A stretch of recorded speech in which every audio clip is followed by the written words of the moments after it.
Sairam everybody, my name is Seema and I'm from Canada. Through Suno Gyan Ki Baatein channel, I would love to share an experience of my own with you. Around the year 94-95, my husband, myself, along with our two young daughters, they were 2 years and 6 years of age at that time, my mother-in-law, my father-in-law, we all planned a trip from Canada to India. Our plan was, after reaching Delhi, in a few days' time, we will be visiting Shirdi and then Puttaparthi. One of our friends here in Canada who worked for an airline gave us a buddy pass, a buddy ticket, which could be used anywhere for travel.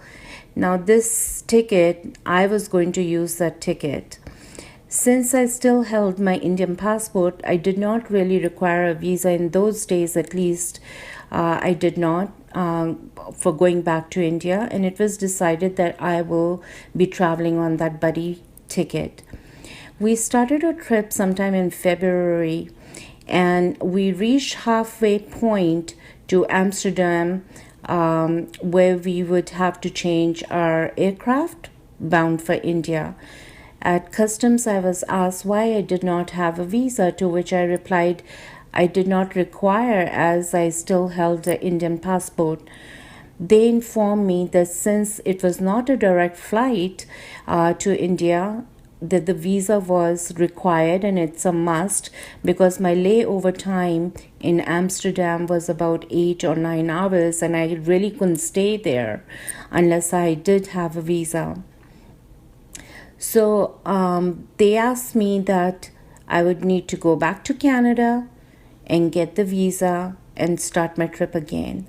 I begged, I pleaded, I requested them to allow me just to continue my journey to India, but they declined. So I was asked to wait in a specific gate for my return plane to Canada.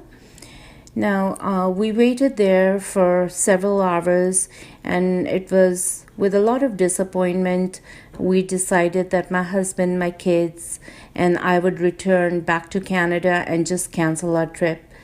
We waited at the gate for the flight back to Canada, of course, and then just as we were about to board the flight back to Canada, one of the ground crew at Amsterdam came to me and asked if I would like to continue my travel to India. Oh my God, I was just totally taken aback. I looked at her with disbelief and I said, yes, of course. Needless to say, with Baba's grace, I was on the flight to India with the rest of my family and obtained a visa once I got to Delhi for my return journey back to Canada. Baba made it possible for me to come and visit him in Shirdi. That was my very first trip. And with the grace of Almighty, our trip and our entire visit to Shirdi, Puttaparthi was amazing. Our divine creator is most merciful and kind. We simply need to have faith and devotion. Once in front of Baba at the Samadhi Mandir, the Pandit took our daughters from our arms. My husband was holding one daughter and I was holding the other daughter. And the Pandit took them one by one and touched their heads to Baba's feet. What a kind blessing it was. Sai Ram, I hope everybody out there is blessed by Baba and